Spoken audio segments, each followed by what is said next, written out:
2 semanas ou 3 que nós estamos falando sobre o padrão da igreja, né? A gente já falou a igreja segundo o coração de Deus, agora sendo bem mais enfáticos no padrão da igreja para os dias de hoje. E agora falando a respeito de que esse padrão exige obediência por parte da minha vida, da sua vida, por parte da igreja.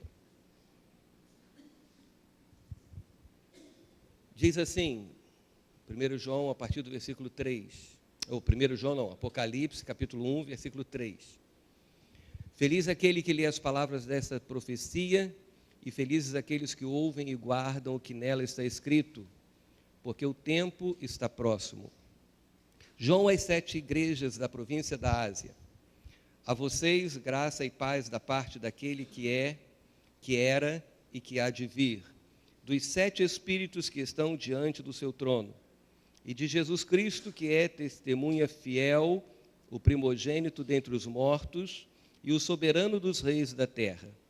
Ele que nos ama e nos libertou dos nossos pecados, por meio do seu sangue, e nos constituiu reino e sacerdote para servir a Deus, a seu Deus e Pai. A Ele sejam glória e poder para todo sempre. Amém.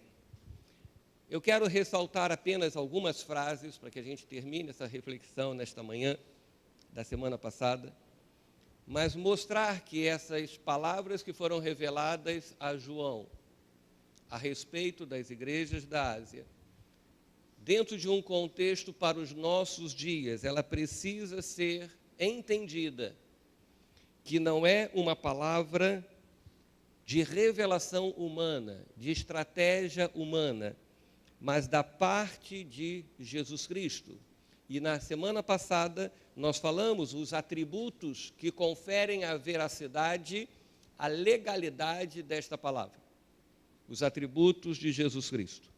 Também vimos que há uma necessidade tremenda de nós entendermos que o apóstolo, ele está ressaltando um tempo que está próximo.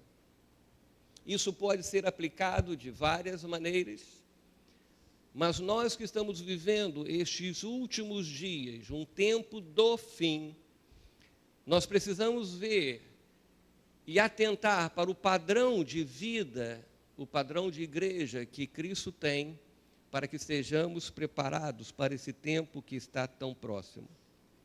Vimos as duas palavras, os dois termos gregos que denotam sobre escatologia, né? Nós vimos a palavra eschaton e escata, e vimos que escata significa estar estudando, se preocupa em perguntar como será o fim. E nós vemos que isto, tanto no meio evangélico, como no meio científico, há uma preocupação.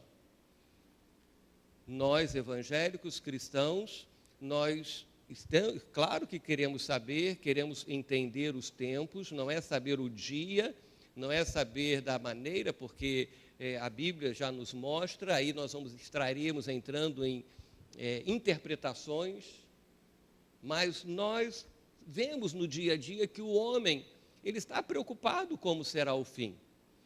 Existem pessoas que vivem estudando dia após dia, existem as teorias que como que essa terra vai acabar. Então veja, isso é a escata, mas existe o eschaton, que é o significado das cartas. Isto é, eschaton se preocupa em nós darmos um sentido à nossa vida para esses últimos dias. Esses últimos dias que podem ser para mim, os últimos dias porque eu vou passar desta vida, como pode ser os últimos dias, porque Jesus Cristo virá buscar a sua igreja. Mas na realidade eu preciso entender este fim, simplesmente porque eu preciso criar na minha vida, eu preciso ter sentido de vida. A minha vida não pode ser desperdiçada. Eu tenho que estar preparado para o fim. A Bíblia mostra como será, mas vamos colocar de uma maneira assim generalizada. Se vai ser um cometa, se vai ser o sol, se vai ser a água. A água a gente sabe que a Bíblia diz que nunca mais seria, né? Então a gente já sabe.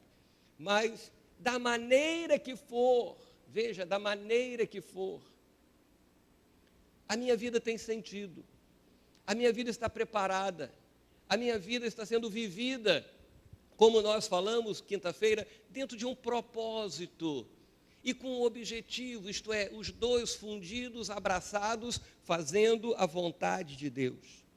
Eschaton tem que nos levar a pensar no futuro, não para que a gente viva pensando no futuro, mas sabendo do futuro a gente viver o presente. De que adianta eu saber como será o fim, se eu não estou preparado para ele, se eu não estou vivendo para chegar a este dia? Por isso, a mensagem da igreja, ela precisa ser bem estruturada, bem solidificada, baseada na palavra de Deus.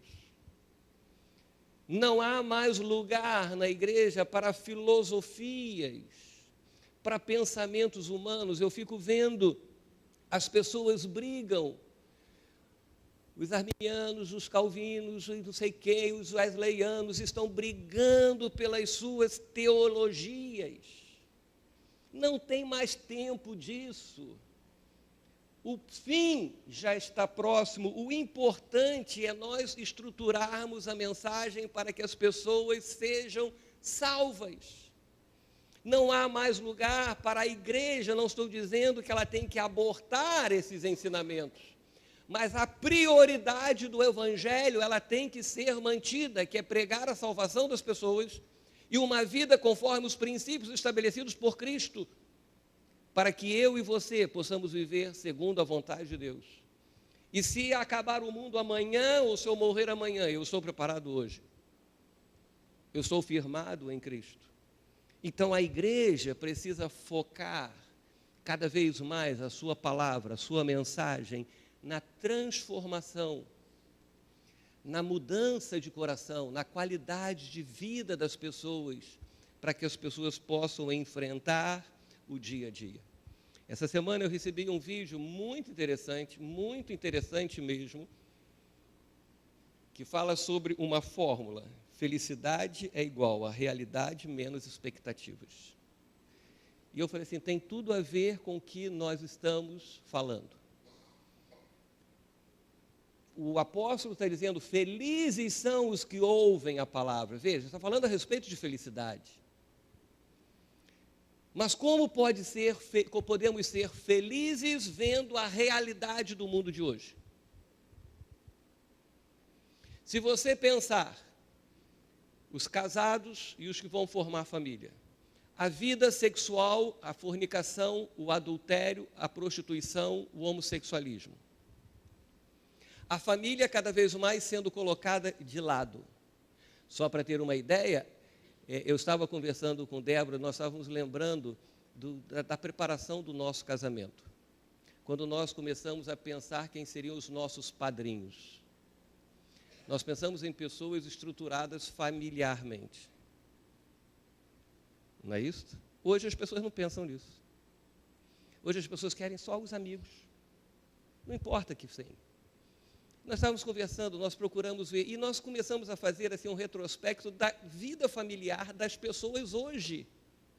São pessoas que estão casadas, com suas famílias estruturadas. Existe um casal que não é cristão, mas tem a sua família estruturada, que está dentro de um conceito de família. Então, quando eu penso na família nos nossos dias, até mesmo dentro da igreja, ela está começando a ser uma coisa superficial. Gente, nós que queremos ver os nossos filhos, a nossa geração abençoada, nós não ficamos assim infelizes com a situação que está? Incomodados? Nós falamos de felicidade, estamos vivendo uma época de crise financeira. Pessoas perdendo seus empregos, as coisas aumentando, os produtos ficando cada vez mais caros. Você que sonhava fazer algum negócio, você viu agora o dólar a carestia cada vez ser pior, o poder de aquisição ser cada vez menor. Entenda isso, não é simplesmente a gente ganhar mais, não adianta eu ganhar o dobro se eu posso comprar a metade do que eu comprava antes.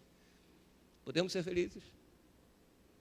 Saímos nas ruas e o que nós vemos é violência. Violência tremenda, tremenda. Pessoas sendo mortas, pessoas sendo assassinadas, de repente que você olhar para alguém, está arriscado ser agredido. Vemos a corrupção, podemos dizer que a nossa felicidade, veja bem, a realidade não traz felicidade para nós. A realidade é triste. Os dias são maus. Aí vem a fórmula que eu achei sensacional. Você pega essa realidade toda e veja quais são as suas expectativas. Se nós formos falar isso humanamente, todo mundo é infeliz porque não tem expectativa nenhuma. Mas nós temos expectativas. Nós temos a expectativa com Deus. Nossa expectativa é que, ainda que a família seja deturpada, a família tentem destruir a família, a vida sexual seja cada vez mais imoral, cada vez seja mais corrupção, há um lugar para a vida íntegra diante de Deus, e Deus honrará os justos. Então eu começo a declarar que eu sou feliz. Amém? Eu achei isso maravilhoso. Tanto que na hora eu disse, poxa vida, que coisa boa a gente ouvir isso daí. Aí veja, a igreja é a mesma coisa. Eu vou ser feliz porque eu ouço, não é por causa da realidade. É porque eu estou lendo, está sendo revelada a vida que Deus tem para mim, não é por causa dos dias de hoje. Ontem eu estava vendo uma foto e estava lá um cara que se chama bispo, como diz o bispo, quem ordenou ele? Mas se chama bispo. Ele mesmo achou que é bispo, com uma porção de caneta. E isso já aconteceu, né? Era a caneta abençoada para preencher o envelope do dízimo, não de 10%, de 20%, porque era o dízimo da independência, do dia 7 de setembro. Gente, a gente olha isso, chega a dar raiva no nosso coração. Pessoas que, no outro dia eu compartilhei com o Oswaldo, ele compartilhou comigo, o cara cantando de cabeça para baixo. Vocês já viram isso, né? Com as pernas para cima, ridicularizando. Há lugar para a felicidade? Há, no contexto de que eu tenho a revelação da palavra de Deus, porque Deus tem se revelado à minha vida, e por mais que isto aconteça, eu quero viver dentro do padrão de Deus. Amém? Eu quero viver dentro do padrão do Senhor. E o Senhor espera da igreja, não é que ela faça essas fórmulas milagrosas de caneta, de pedra, de sal. Não é que junte um grupo de pessoas para inventarem uma nova doutrina. Não. Jesus espera da igreja que ela seja obediente à visão celestial, que ela seja obediente à visão que Deus deu para ela. Deus está esperando da igreja que ela seja a igreja conforme o padrão dele, segundo o coração dele. Da mesma forma, Deus espera que a família seja uma família no padrão de Cristo, que a minha vida pessoal seja no padrão de Cristo, que amanhã eu trabalhando esteja no padrão de Deus, esteja vivendo todas as áreas dentro do padrão de Deus. Por quê? Porque o tempo está próximo. Porque as coisas estão acontecendo. Aí nós lemos um texto do apóstolo Paulo, quando ele estava diante do rei Agripa, em Atos capítulo 26, quando ele, se defendendo, não se defendendo, mas esclarecendo ao rei Agripa as suas atitudes, a mudança do estilo de vida, a sua convicção, o seu padrão de vida, porque Paulo havia rejeitado o padrão da religiosidade, o padrão da cultura religiosa, rejeitou tudo e passou a viver somente debaixo da revelação de Deus. E depois ele fala do encontro dele no capítulo 26, e depois fala assim, assim, rei Agripa, no versículo 19, Todo mundo está me acusando, todos me perseguem, vocês querem acabar comigo, mas o mais importante da minha vida é que eu não fui desobediente à visão celestial. A igreja não pode ser desobediente à visão celestial. A igreja não pode se perder. Nós vamos falar isto hoje à noite, com educação. Você já recebeu um não com educação? Não já recebeu um não com educação? Você convidou para uma festa, ou convidou para alguma coisa, ou lhe pediram alguma coisa, você respondeu um não com educação. Hoje, a igreja, praticando boas obras, coisas boas e bonitas, estão dizendo não, com toda a educação, ao Senhor Jesus Cristo, mas isso nós vamos falar hoje à noite. O apóstolo Paulo dizendo que ele foi fiel, foi obediente à visão celestial. O apóstolo Paulo estava dizendo algumas coisas a respeito da nossa vida espiritual e algumas coisas que são importantes para os líderes, para a minha vida pastoral, para a sua vida. Por exemplo, o apóstolo Paulo não trabalhou na seara alheia. O apóstolo Paulo trabalhou naquilo que foi chamado. Hoje nós vemos dias em que as igrejas procuram viver um evangelho como que da seara alheia. Não estou falando de roubar membros de igrejas apenas. Nós estamos falando da imitação. As igrejas hoje tentam imitar de alguma forma pessoas que querem falar igual os outros falam, as pessoas famosas falam.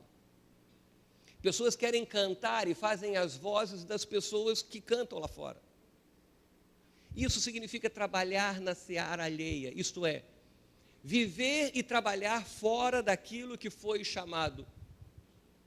Paulo sabia que tinha sido chamado para pregar aos gentios, e por isso ele sabia que existia uma seara para Pedro, existia uma seara para João, existia uma seara para Tiago, para todas as pessoas que até mesmo estavam sendo levantadas.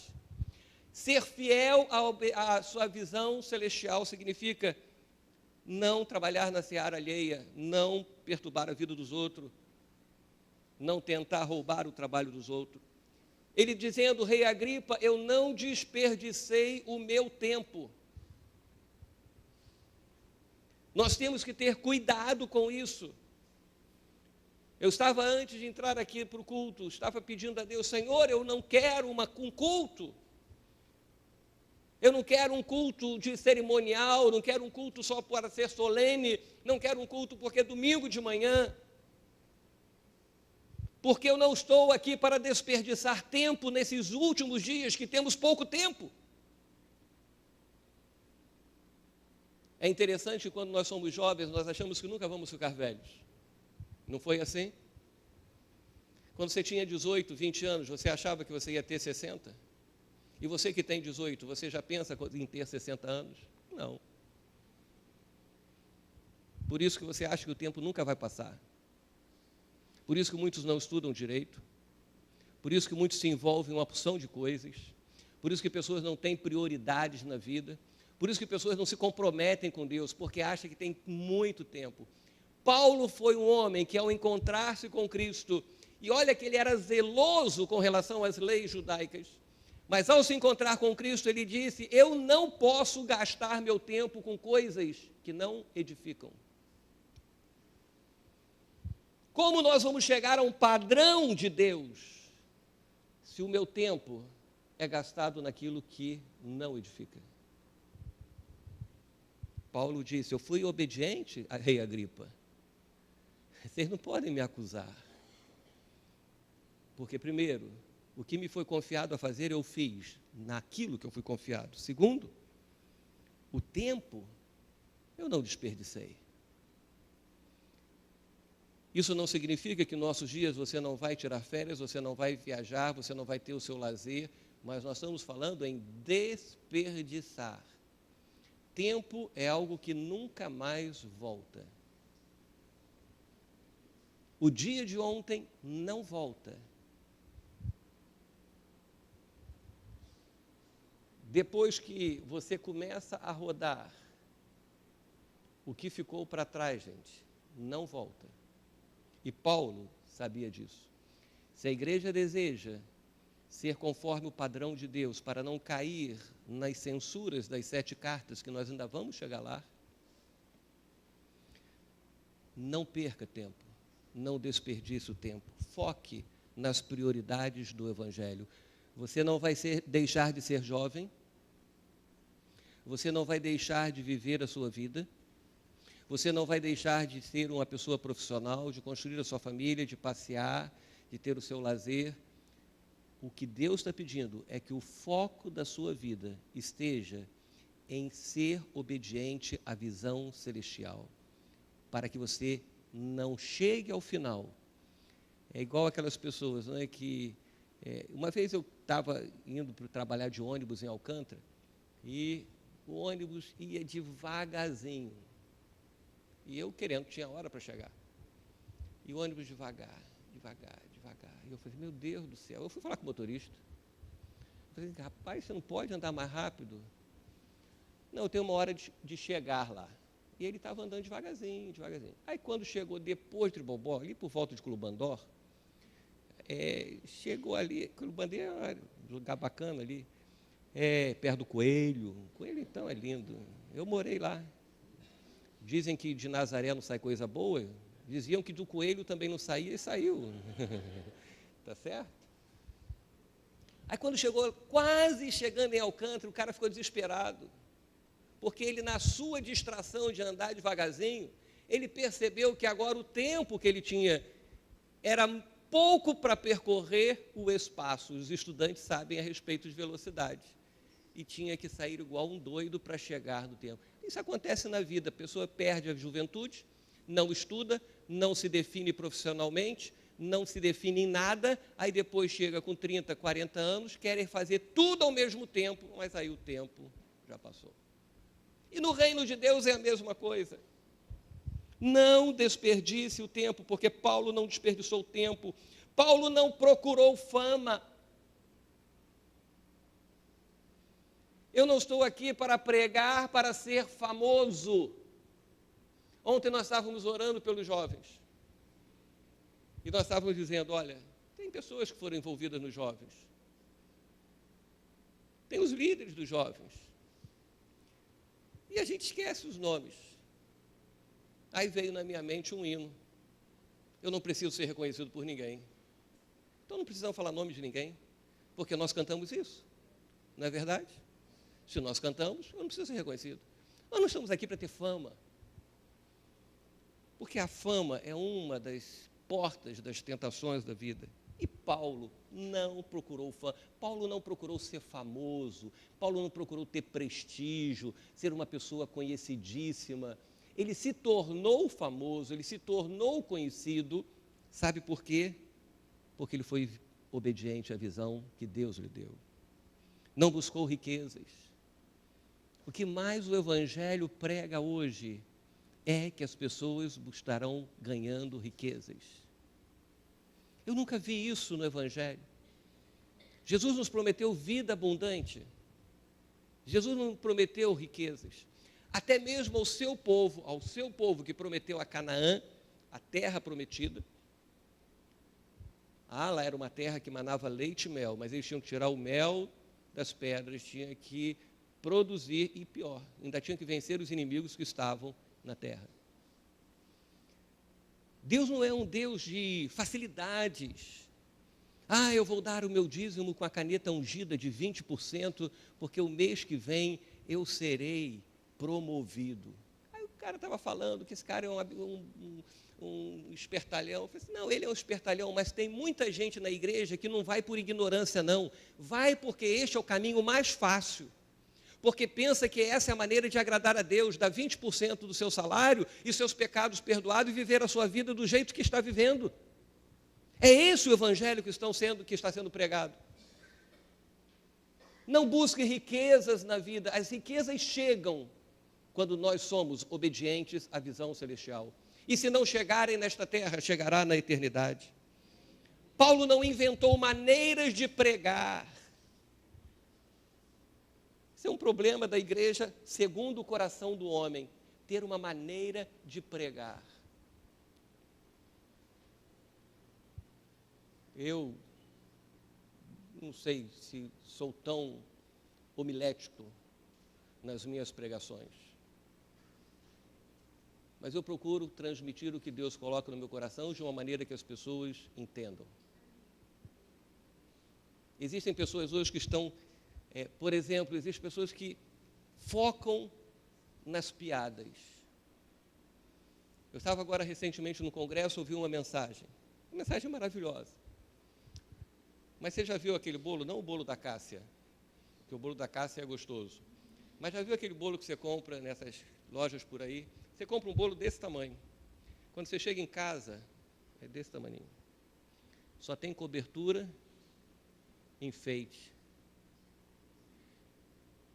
E nós ficamos ouvindo 1 hora a pessoa falando, mas o que ele falou poderia ser falado em 10 minutos. Porque só tinha piadas, brincadeiras, risos. Deus não nos chamou para ser comediante, gente. Deus não me chamou para ser um artista. Eu vou ficar em casa tentando ficar de cabeça para baixo, mas acho bem difícil. Deus não me chamou para isso, Deus não me chamou para inventar uma coisa. E hoje as pessoas estão querendo reinventar a roda, reinventar o Evangelho, esquecendo que o Evangelho já está determinado. A visão celestial já foi decidida, já está estabelecida por Deus. Maneiras de buscar. Saiu uma reportagem. Antigamente nós tínhamos as reportagens a respeito daquela igreja da Penha. Eu não sei se aqui alguém já subiu aquela escadaria de joelho. Alguém já subiu e foi transformado? Graças a Deus foi transformado. Amém. Eu estou falando sério. Subiria de novo? Não, porque agora tem a sua fé em Cristo Jesus. Acabou isso. Sabe qual é a reportagem que saiu hoje? Os montes espirituais evangélicos. Os montes aonde Deus fala. Aí tem aqui, já tem quiosque, claro. Já estão vendendo biblinha, caixinha de promessa, livrinho de oração. Aí já tem o cara que tem a revelação de Deus. Pronto, já se fechou o negócio. E isso faz o quê? Isso é apostasia. Porque está levando as pessoas para longe do propósito de Deus. Eu tenho que subir o morro tal 7 vezes para que eu receba uma bênção. Isso é idolatria. Como pessoas sobem a escadaria da Penha, como pessoas vão 12 de outubro para Aparecida do Norte. Vão estar lá fazendo o quê?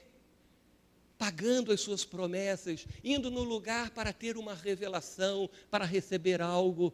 A igreja, a sua casa é o local onde Deus vai atuar. É o local onde Deus vai manifestar a sua glória. Porque lá no monte eu pego a sarça ardente. Então você é melhor do que Moisés. Que Moisés não pôde nem olhar e você pode até pegar. Não seja ignorante. Viva pela palavra de Deus. Paulo foi fiel, obediente à visão celestial. Maneiras de mover do Espírito. Nós estávamos louvando e o Espírito de Deus estava se movendo dentro de nós. Tão gostoso, gente. Mas não. Hoje a pessoa tem que estar se estribuchando no chão. As pessoas têm que estar se sacudindo como se fosse na macumba. As pessoas têm que estar rindo. Para que isso? Para desviar da visão celestial, da visão que Deus tem para a igreja. Não invente maneira de pregar, não invente, agora é o nosso novo estilo de adoração, o novo estilo de buscar a Deus. Quer um novo estilo de adoração? Pegue lá no livro de João que está lá, eu estou procurando verdadeiros adoradores que adorem o Espírito em verdade. Pega isso aí que você já vai estar dentro do padrão de Deus. É esse tipo de vida que Deus quer para mim e para você. Não fique atrás de um mover, eu vou naquela igreja porque lá tem um mover do Espírito Santo. Qual é o mover? Ih, passou um vento, uma tempestade, o Espírito Santo não estava. Passou um vento médio, o Espírito Santo não estava. Passou uma brisa suave. E o profeta diz, ali estava o Espírito de Deus. Muita gente está indo nessas tempestades espirituais. Caem, estribucham, se sacodem, fazem tudo. Calma. Viva a vida obediente àquilo que Deus revelou. Paulo tinha unicamente em sua vida o objetivo de ser fiel e obediente à visão celestial que Deus lhe havia dado. Sabe por quê?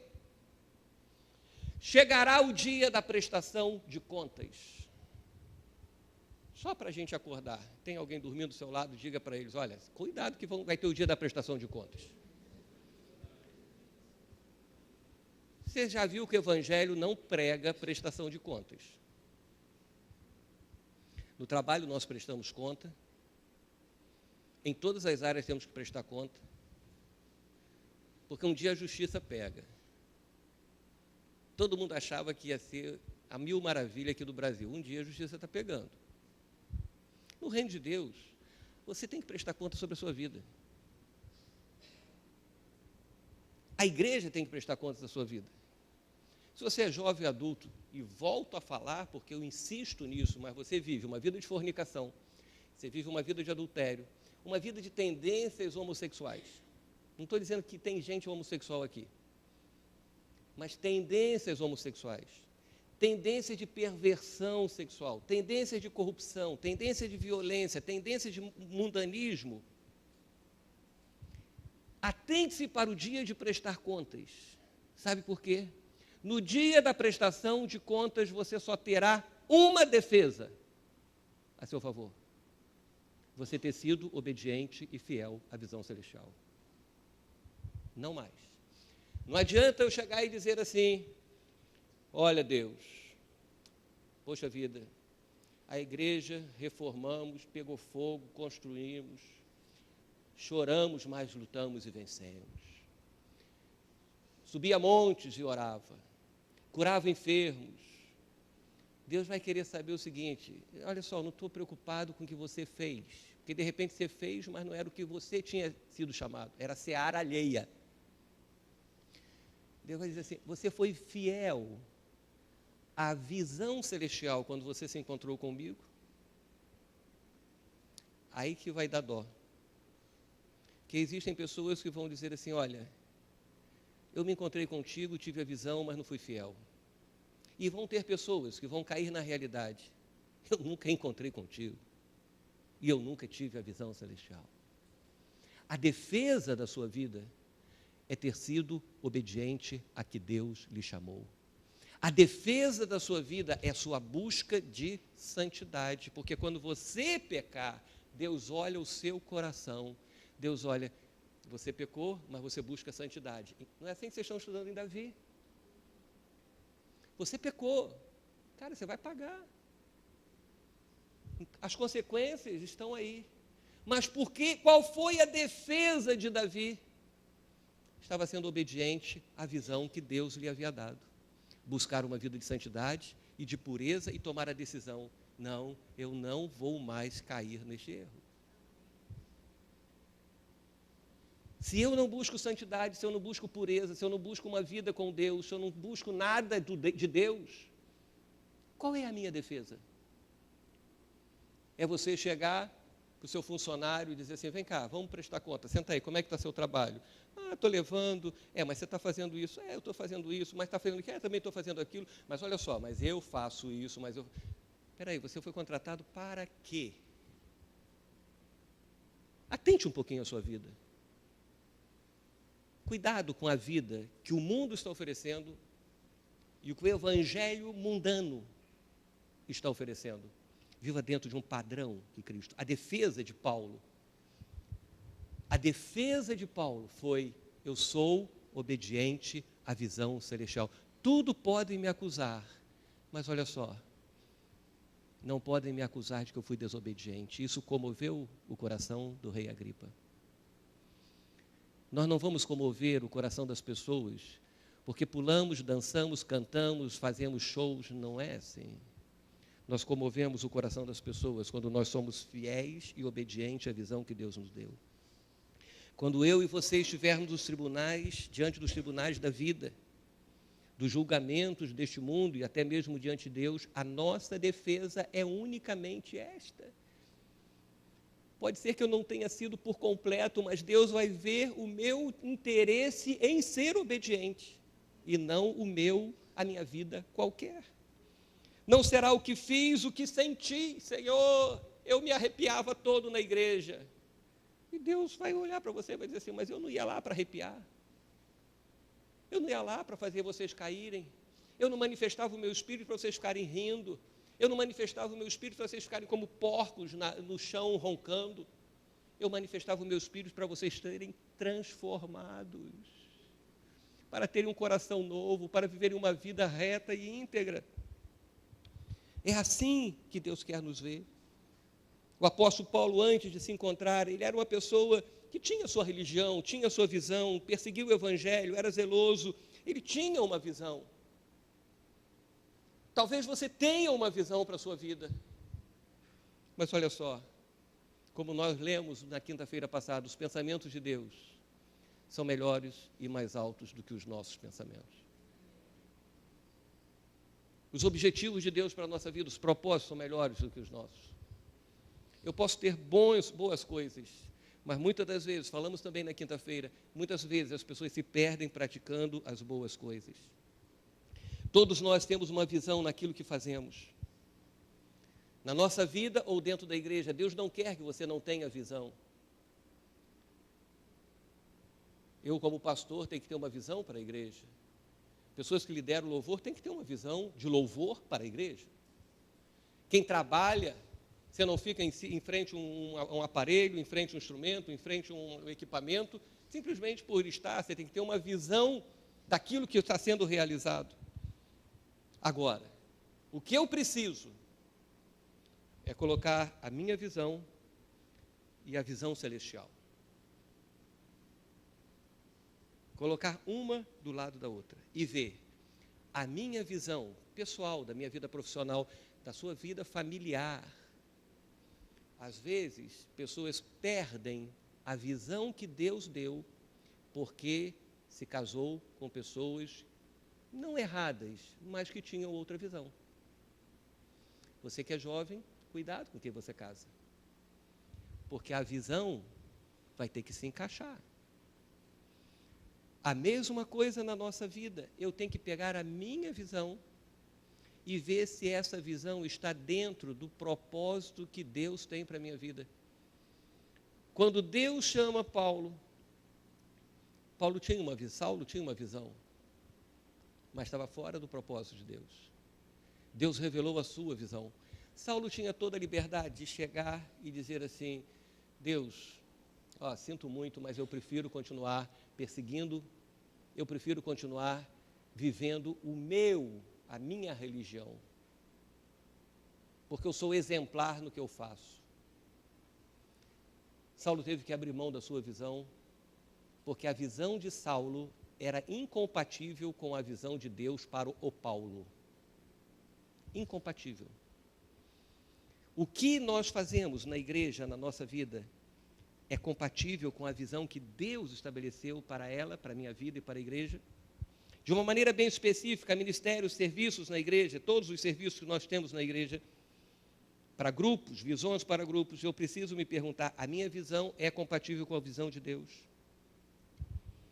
A felicidade, a bem-aventurança que João começa a falar em sua carta, está justamente em saber que o tempo está próximo, viver apta para esse tempo, como? Lendo, ouvindo, buscando e praticando, para que não desobedeça o que Deus estabeleceu. Amém? Eu tenho 15 minutos. E nós vamos completar, porque você já estudou sobre as cartas à igreja. Nós já pregamos há um tempo atrás, Rogério teve um tempo nas quintas-feiras pregando. Dentro desse contexto da visão que Paulo abraçou e que João diz que para que nós sejamos felizes temos que estar atentos ao que Deus nos fala, Deus leva João a escrever as 7 cartas, e cada uma dessas cartas tem algumas características, isso eu vou passar bem rápido, porque você já estudou isso. Primeiro, essas cartas são escritas aos anjos da igreja, são aos pastores e os líderes das igrejas. Então, quando nós analisarmos, temos que analisar a igreja, isto é, uma prestação de contas do pastor, que é o responsável com Deus, a respeito do que está acontecendo na igreja, é prestação de contas. E uma segunda coisa nessas cartas é que há 4 itens bem distintos, que vocês também já estudaram, e nós não vamos entrar nesta área, como ele se apresenta, isso você vê, rebusca lá o material da EVE, né, que tem esse material, por isso que é bom você guardar as apostilas. Segundo, faz alguns elogios à igreja. Terceiro, faz uma cobrança à igreja, apenas uma escapou. E a quarto, finaliza sempre quem tem ouvidos e deixando uma promessa. Isso é a estrutura da carta. Então, veja, uma carta com a estrutura bem semelhante, às estruturas semelhantes. E o que nós vemos dentro dessas cartas no contexto de padrão da igreja? Porque uma das coisas que nós falamos a respeito dos evangelhos que estão sendo pregados, dos padrões mundanos que estão sendo vistos, e nós vemos umas coisinhas importantes. Quando escreve a igreja de Éfeso, nós não vamos ler os textos todo, mas diz assim, contra você, é prestação de contas, gente. Se você ler os versículos anteriores, você vai ver que existe coisas boas. A igreja de Éfeso não tolerava os homens maus, né, punham à prova aquelas pessoas que diziam ser, mas não eram. Diz até mesmo perseverar e suportar os sofrimentos por causa do seu nome, do nome do Senhor.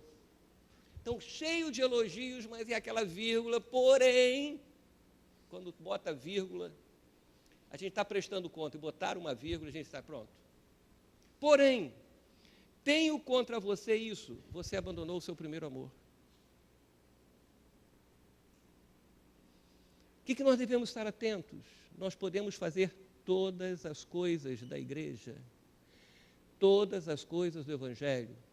Podemos estar num ritmo alucinante do cristianismo e ter perdido o primeiro amor. A igreja de Éfeso tinha uma coisa.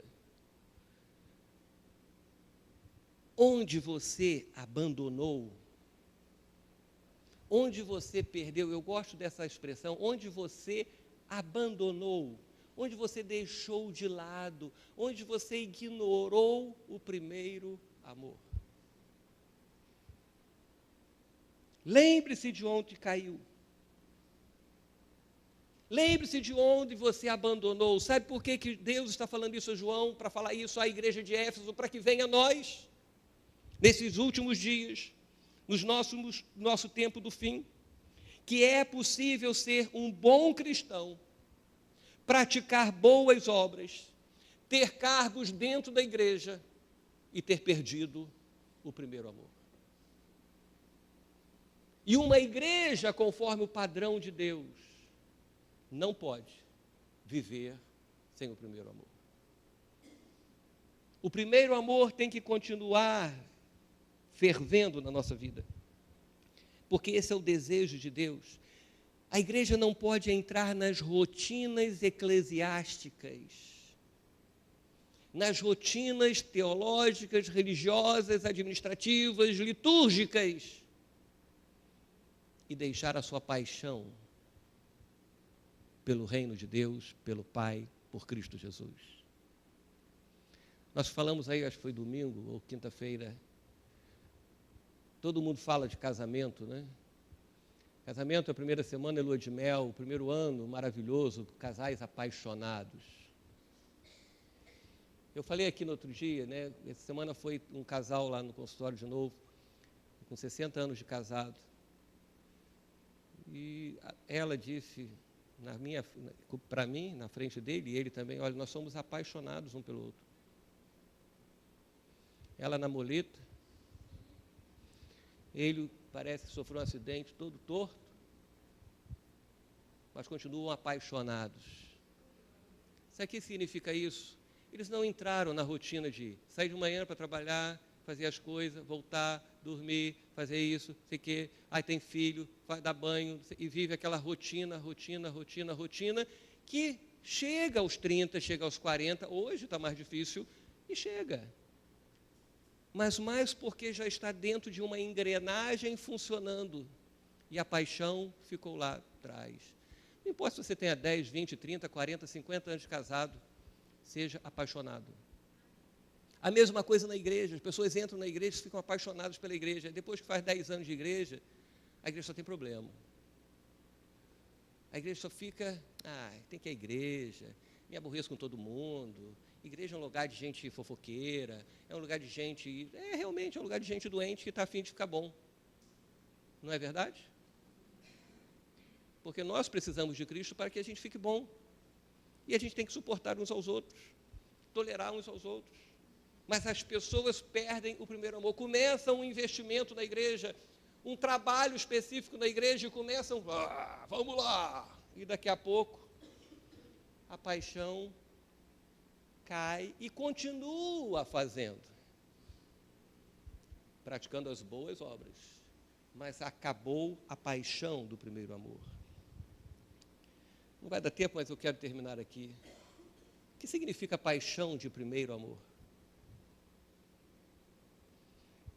Por que eu uso muito a vida conjugal? Porque quando a gente vê o relacionamento de Cristo com a igreja, é um relacionamento tipo conjugal.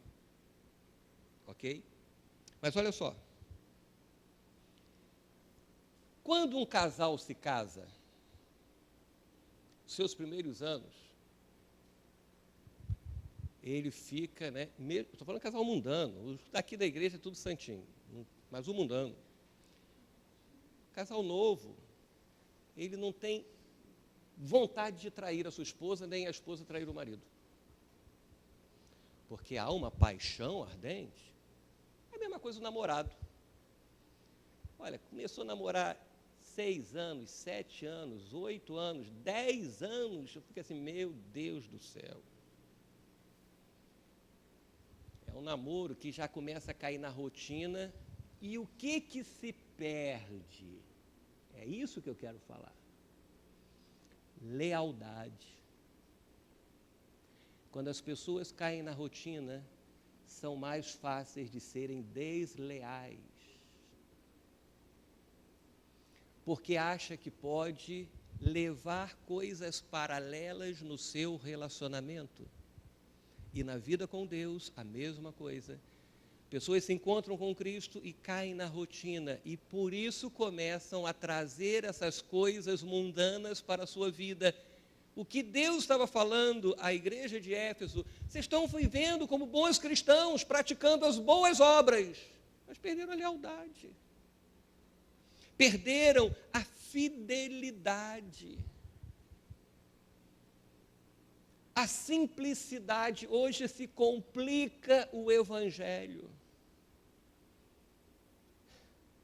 Os ministérios na igreja, tem pastores que se gabam, porque nas suas igrejas tem 40 ministérios, 50 ministérios, tem ministério do transporte, ministério do estacionamento, é sério, tem ministério social, é igual a Dilma, tem ministério que não acaba mais.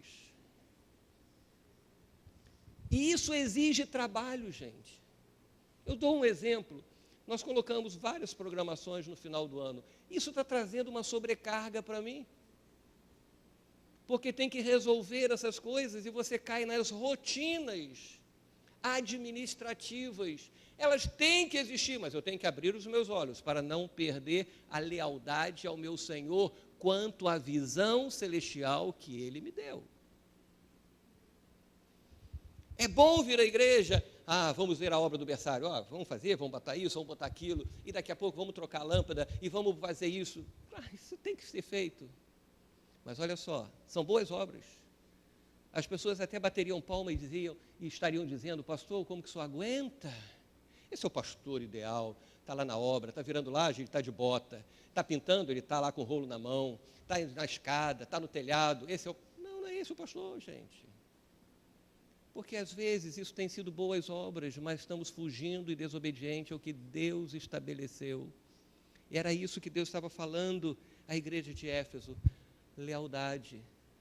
simplicidade, a entrega total. Por que nós falamos a respeito do jovem e da jovem se guardar para o casamento? Muitas pessoas conheceram a Cristo depois de uma vida, e aí tem que começar a se guardar. O passado ficou passado, mas tem que começar a se guardar. Por quê? Porque o primeiro amor, o amor verdadeiro, é o amor da entrega total.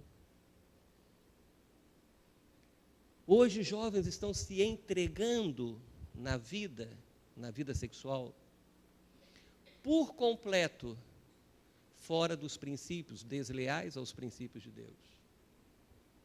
Desleais. O dia que nós encontramos com Cristo foi um dia maravilhoso. Paulo se encontrou com Cristo, foi maravilhoso. Pedro, os discípulos, todos eles. Entrega total. No início da nossa caminhada com Cristo, no início da igreja, zelosos com a palavra, fiéis, dízimo, oferta, horário, tudo. Com o passar do tempo, a entrega já não é total. E Deus estava dizendo, João, fala essa igreja de Éfeso. Aonde está a entrega total? Será que eles agora fazem mais coisas por eles? E para eles ou para mim? A sinceridade, a disposição em sair da sua zona de conforto. O casal recém-casado, o que ele faz? Não importa. Na rua, na chuva, ou na fazenda, ou numa casinha de sapê. Não é essa música que tem aí? Quem cantava mesmo, nem lembro mais. Entrega total, simplicidade, não importa. O importante hoje para o casamento, para algumas pessoas, é ter uma máquina de lavar e um forno micro-ondas. Pronto. Lava a roupa e um colchão. Lava a roupa, faz o miojo e dorme. Eu, quando comecei minha vida com Débora, nós começamos, não tínhamos grandes coisas não, gente. Eu pegava meus horários livres, ia sábado, dia de semana, lá para o apartamento, e eu fiz os móveis do banheiro, os móveis da cozinha, Débora fazia os lustres, porque para nós era começar uma vida, independentemente de riquezas e de conforto. Saíamos de manhã cedo, nos encontrávamos. Ela chegava mais cedo, eu encontrava às 11 horas da noite, que eu vinha do colégio. E quando chegava sábado de manhã, tinha o pastor Valmir batendo na porta para a gente ir trabalhar na igreja. Ainda tinha essa. Mas veja, a disposição em sair da zona de conforto, porque na casa de papai e mamãe eu tinha comida, roupa lavada, tinha tudo. Na casa dos pais dela, ela tinha todo o conforto. Se dispôs a sair da sua zona de conforto. O que Deus estava cobrando da igreja de Éfeso era justamente isso. Olha só, vocês estão confortavelmente estabelecidos na visão de vocês, mas esqueceram daquela vontade de dar a sua vida cada vez mais em prol do reino de Deus. Não podemos perder a simplicidade e a disposição em sair da zona de conforto, em pagar o preço para que a obra seja realizada. Mas não a obra de uma igreja, mas para que a obra de Deus. O apóstolo Paulo não tinha uma visão de fazer igreja, construir prédios. Se eles construíram, amém. Mas a visão dele era vidas sendo transformadas. Você lê isso em Atos capítulo 19. De transformação de vidas. Então eu preciso repensar as minhas atitudes. Repensar o meu passado. Esta manhã você está aqui para isso, para repensar as suas atitudes que talvez tenham sido egoístas, talvez tenham sido extremamente pessoais, para satisfazer a sua própria vontade.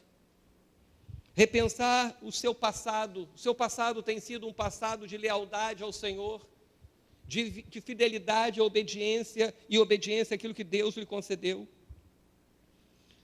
Eu preciso parar para perceber quando que as coisas começaram a mudar. Não é assim na vida conjugal, o relacionamento começa a ficar estremecido e tem que parar e ver. Não adianta, vamos dar beijinho, cheirinho bom e tudo bem. Não, tem que parar e voltar atrás, ver aonde aconteceu o problema, resolver o problema, para viver uma vida feliz e abençoada.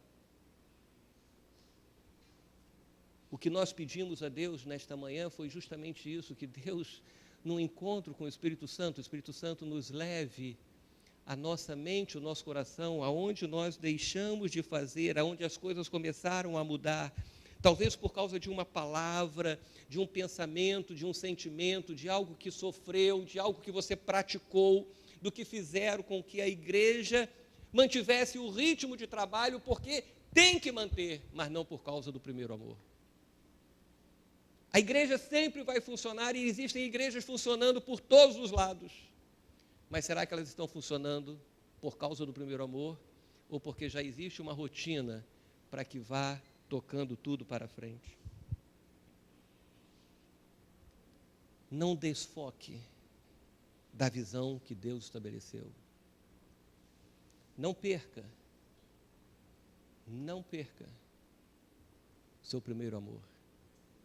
O amor leal, verdadeiro, autêntico, simples, disposto a pagar preço.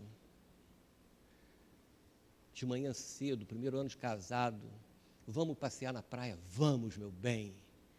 25 anos depois, amor, eu quero é dormir, que eu quero é descansar. Por que antes estava disposto a pagar o preço e agora não quer?